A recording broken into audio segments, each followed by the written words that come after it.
പഴങ്കഞ്ഞി ലവേഴ്സ് എല്ലാം ഓടിവായ ഒരു അടിപൊളി ചമ്മന്തിയുടെ റെസിപ്പിയായി ഞാൻ വീണ്ടും വന്നിട്ട് hi hello welcome back to my channel it's my ഡ്രീംസിലോട്ട് എല്ലാവർക്കും സ്വാഗതമാണ്. ഈ ഒരു ചമ്മന്തി നല്ല കട്ട തൈരും ഉണ്ടെങ്കിൽ എൻ്റെ പൊന്നെ വേറൊരു കറിയും വേണ്ട. ഒരു പ്രാവശ്യം നിങ്ങളൊന്ന് ട്രൈ ചെയ്ത് നോക്കിക്കോ. ഞാൻ 100% പറയുന്നു, നിങ്ങൾ ഇത് ട്രൈ ചെയ്തതിന് ശേഷം എൻ്റെ ഈ ഒരു കമൻറ്റ് ബോക്സിൽ ഉറപ്പായും ഇതിൻ്റെ ഫീഡ്ബാക്ക് പറഞ്ഞിരിക്കും. ആദ്യം തന്നെ ഇതേ പാനിലോട്ട് വെളിച്ചെണ്ണയാണ് ഇതിൽ ഏറ്റവും കൂടുതൽ നല്ലത്. ഇല്ലെങ്കിൽ എന്നെ പോലെ നോർമൽ എണ്ണ തന്നെ വീഴ്ത്തിക്കോ, കുഴപ്പമൊന്നുമില്ല.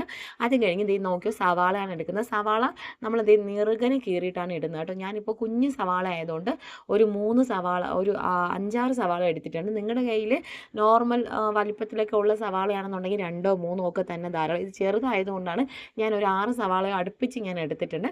അതുപോലെ തന്നെ ഇതേ തക്കാളി എടുക്കുന്നതും അതേ അളവിൽ, സവാള നിങ്ങൾ എത്ര അളവിന് എടുക്കുന്നു അതേ അളവിൽ തന്നെ തക്കാളി എടുത്തു. തക്കാളി ഇതാ ഇത്തിരി കൂടിയാലും കുഴപ്പമൊന്നുമില്ല. ഇനി നിങ്ങൾക്ക് ഇതിൽ പുളി ആഡ് ചെയ്യണമെന്നുണ്ടെങ്കിൽ അങ്ങനെ തക്കാളി വേണമെങ്കിൽ കുറയ്ക്കുകയും ചെയ്യാം കേട്ടോ. അതുകൂടാതെ ഒരു കൈ നിറച്ചല്ല, ഒരു 10 അല്ലിയോളം നമുക്ക് വെളുത്തുള്ളിയും കൂടെ വേണം കേട്ടോ. ഇതും കൂടെ അങ്ങ് ഇട്ട് നമ്മുടെ തക്കാളിയും നെറുകയാണ് കേട്ടോ കട്ട് ചെയ്ത് വെച്ചേക്കുന്നത്. എല്ലാം ഇങ്ങനെ കമത്തി ഇട്ട് കൊടുത്ത് നമുക്കൊന്ന് അടച്ച് വെച്ചിട്ട് ഫസ്റ്റ് നമുക്ക് ഇവനെ എല്ലാം ഒന്ന് സോഫ്റ്റ് ആക്കി കൊണ്ടുവരാം. എന്നിട്ട് നമുക്ക് അങ്ങോട്ടും ഒക്കെ മറിച്ച് നല്ലപോലെ മുരിയിച്ചിട്ട് കൊണ്ടുവരണം. ഇതിനിടയ്ക്ക് ഞാൻ കുറച്ച് പച്ചമുളകും കൂടി ഇതിലിടുന്നുണ്ട്. ഇത് ഓപ്ഷണലാണ് കേട്ടോ. നിങ്ങൾക്കിനി നമ്മുടെ വറ്റൽമുളകാണ് നിങ്ങൾക്ക് വേണ്ടതെന്നുണ്ടെങ്കിൽ നിങ്ങൾക്ക് വറ്റൽമുളക് ഉപയോഗിച്ചാൽ മതി. ഞാനിപ്പോൾ 2 ഉപയോഗിക്കുന്നുണ്ട് കേട്ടോ. നല്ല പച്ചമുളകും എടുക്കുന്നുണ്ട്, അതുപോലെ തന്നെ ഞാൻ വറ്റൽമുളകും എടുക്കുന്നുണ്ട്. നമ്മൾ അടച്ച് വെച്ച് ഇതൊക്കെ ഒന്ന് സോഫ്റ്റ് ആയതിന് ശേഷം അങ്ങോട്ടും ഒക്കെ തിരിച്ചും മറിച്ചും ഒക്കെ ഇട്ടിട്ട് നല്ലപോലെ മൊരിയിച്ചിട്ട് കൊണ്ടുവരണം കേട്ടോ. എന്നാൽ കരിയാൻ പാടില്ല. എന്നാൽ അത്യാവശ്യം നമ്മുടെ തക്കാളിയൊക്കെ നല്ല സോഫ്റ്റായി, അതുപോലെ തന്നെ സവാളയൊക്കെ അത്യാവശ്യം നല്ല രീതിക്ക് തന്നെ കൊണ്ടുവരണം. ഇത് മാത്രമല്ല, എൻ്റെ യൂട്യൂബ് ചാനലിൽ ഞാൻ ഒരുപാട് വീഡിയോസ്, അതായത് ബ്രേക്ക്ഫാസ്റ്റിൻ്റെയൊക്കെ ഇട്ടിട്ടുണ്ട്. അത് മാത്രമല്ല, അതല്ലാതെ മോട്ടിവേഷൻ, അങ്ങനെ ഒരുപാട് ചാനൽ നിങ്ങൾക്ക് ഏതെങ്കിലും താല്പര്യം ഉണ്ടെങ്കിൽ കയറി കണ്ട് കമൻറ്റ് ബോക്സിൽ അഭിപ്രായങ്ങളൊക്കെ പറഞ്ഞേക്കണേ. അപ്പോൾ അത് നോക്കിക്കോ. ഇതേമാതിരി ഇങ്ങോട്ടൊക്കെ തിരിച്ചിട്ട് നമ്മൾ ഈ ഒരു കണ്ടീഷനിലോട്ട് ഇവനെ കൊണ്ടുവന്നിട്ടുണ്ട്.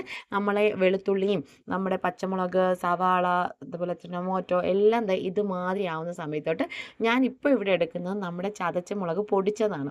നിങ്ങൾക്ക് ഇതല്ലാന്നുണ്ടെങ്കിൽ നമ്മുടെ ഈ എണ്ണയിൽ തന്നെ ഒരു 5 നമ്മുടെ വറ്റൽമുളകിനെ ഇട്ടിട്ട് ഒന്ന് മൂപ്പിച്ചെടുത്തിട്ട് നമുക്ക് പിന്നെ ഒന്ന് ചതച്ചെടുത്താലും മതി. ഞാനിപ്പോൾ എൻ്റെ കയ്യിൽ പൊടി ഉണ്ടായിരുന്നത് കൊണ്ട്, ഒരു ക്രഷ്ഡ് ആയതുകൊണ്ട് ഞാനങ്ങ് എടുത്തുന്നേ ഉള്ളൂ. പിന്നെ നമ്മൾ സ്ഥിരം എല്ലാ വീടുകളിലും കാണുന്ന ഒരു സംഭവമാണല്ലോ മറ്റേ ഇടികല്ല്. ഈ ഒരു ഇടികല്ല് അല്പമായിട്ട് നമുക്കൊന്ന് ഇടിച്ചെടുക്കാം. പിന്നെ ഇതിൽ ഞാൻ തക്കാളിയുടെ സ്കിന്ന് റിമൂവ് ഞാൻ ചെയ്യുന്നില്ല. നിങ്ങൾക്കത് താല്പര്യമില്ല എന്നുണ്ടെങ്കിൽ നമുക്കതങ്ങ് റിമൂവ് ചെയ്യാം. ഇതുമാതിരി നല്ല പോലെ ഒന്ന് ഇടിച്ചു കൊണ്ടുവരാം. എന്നാൽ നമ്മുടെ സവാളയും കാര്യങ്ങളൊന്നും നല്ല മാതിരി അങ്ങ് കുഴഞ്ഞൊന്നും പോരും. നമ്മൾ പഴങ്കഞ്ഞി, നമ്മുടെ പഴങ്ങി എന്ന് പറയുമ്പോൾ തിരുവനന്തപുരം നാട്ടിലൊക്കെ നമ്മുടെ പഴങ്കഞ്ഞി എന്നല്ല പറയാം, പഴങ്ങി എന്ന് പറയും.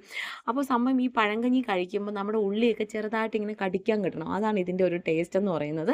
അപ്പോൾ ഇങ്ങനെ രണ്ടായിട്ട് നല്ല പോലെ ഒന്ന് ചതച്ച് കൊണ്ടുവരുന്നുണ്ട് കേട്ടോ. ഇതും നല്ല കട്ടത്തൈരും ഒക്കെ ഉണ്ടെങ്കിലുണ്ടല്ലോ സൂപ്പർ ടേസ്റ്റാണ്. നമുക്ക് വേറൊരു കാര്യം നിങ്ങൾ ആലോചിക്കത്തില്ല.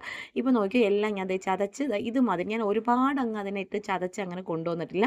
നമ്മുടെ തക്കാളിയൊക്കെ നല്ലപോലെ വെന്തുടങ്ങി, അതുപോലെ നമ്മുടെ സവാളയൊക്കെ കടിക്കാൻ കിട്ടുന്ന രീതിക്കാണ് കൊണ്ടുവന്നിട്ടുള്ളത്. ഇനി പ്രധാനപ്പെട്ട ഒരു സാധനം നമ്മളിതിൽ ആഡ് ചെയ്തിട്ടില്ല. എന്താ നിങ്ങൾക്ക് മനസ്സിലായി കാണുമെന്ന് ഞാൻ വിചാരിക്കുന്നു. അതുതന്നെ ഉപ്പും കൂടെ ഇട്ട്, ആവശ്യത്തിന് ഉപ്പും കൂടെ ഇട്ട്, ഈ ഒരു സമയത്ത് വെളിച്ചെണ്ണ ഉണ്ടാവുമല്ലോ, നമ്മളിപ്പം ഫ്രൈ ചെയ്ത എണ്ണ ബാക്കിയുണ്ടെങ്കിൽ അത് ഉപയോഗിക്കാം. ഇല്ലാന്നുണ്ടെങ്കിൽ ഒരല്പം വെളിച്ചെണ്ണയും കൂടെ ചേർത്ത്, നിങ്ങൾക്ക് ഇനി ഒരല്പം പുളി വേണമെങ്കിൽ ഈ സമയത്ത് ആഡ് ചെയ്യാം കേട്ടോ. ഞാനിതിപ്പോൾ അതൊന്നും ചെയ്യുന്നില്ല. അത്യാവശ്യം പുളിയുള്ള തക്കാളിയാണ് എൻ്റെ കയ്യിലുള്ളത്, അതുകൊണ്ട് ഞാനിവിടെ പുളിയൊന്നും എടുക്കുന്നില്ല. ഇനി ഇതേ അടിപൊളിയായിട്ട് നമ്മൾ തലേ ദിവസമേ വെള്ളമൊക്കെ വീഴ്ത്തിയിട്ട് ഞാൻ ഇതിലോട്ട് ചെറിയ ഉള്ളിയോ കാന്താരിയോ അങ്ങനെ ഒന്നും ഉപയോഗിക്കുന്നില്ല. നിങ്ങൾക്ക് അതൊന്നും വേണ്ട കേട്ടോ. ഇതേ രീതിക്ക് തന്നെ അങ്ങ് ഉപയോഗിച്ചു. അല്പം നല്ല കട്ട തൈരാണ് കേട്ടോ. കട്ട തൈര് എങ്ങനെയാണ് വേണ്ടതെന്നുള്ളതെങ്കിൽ എൻ്റെ യൂട്യൂബ് ചാനലിൽ ഞാൻ അപ്ലോഡ് ചെയ്തിട്ടുണ്ട്. കാണാത്തവരുണ്ടെങ്കിൽ ഒരുപാട് നാളുകൾക്ക് മുമ്പ് നല്ലപോലെ ഓടിയൊരു വീഡിയോയും കൂടിയാണ് കേട്ടോ. അപ്പോൾ അതേ നോക്കിക്കോ. അത് കഴിഞ്ഞ് നമ്മുടെ ഈ ഒരു സംഭവം ചട്നിന്നോ ചമ്മന്തിന്നോ ഉള്ളിച്ചമ്മന്തിന്നോ തക്കാളിച്ചമ്മന്തി, ഇതിനങ്ങനെ പ്രത്യേകം പേരും കാര്യങ്ങളൊന്നും ഇല്ല കേട്ടോ. ഇതെല്ലാം കൂടെ ഇട്ട് ഉപ്പും കൂടെ ഇട്ട് നമ്മുടെ തൈരും ചമ്മന്തിയും എല്ലാം കൂടെ ഒന്ന് മിക്സ് ചെയ്തിട്ടുണ്ടല്ലോ. നമ്മുടെ സവാളയും കൂടെ കടിക്കാൻ കിട്ടുമ്പോഴാണ് ഇതിൻ്റെ ടേസ്റ്റ് ശരിക്കും അറിയാൻ പറ്റുന്നത്. അപ്പോൾ എല്ലാവരും ഒന്ന് ട്രൈ ചെയ്ത് നോക്കിയിട്ട് നമ്മുടെ ഫീഡ്ബാക്ക് പറയാം. ഹൈപ്പ് ചെയ്യാനും ലൈക്ക് ചെയ്യാനും ഒന്നും മറക്കരുത്.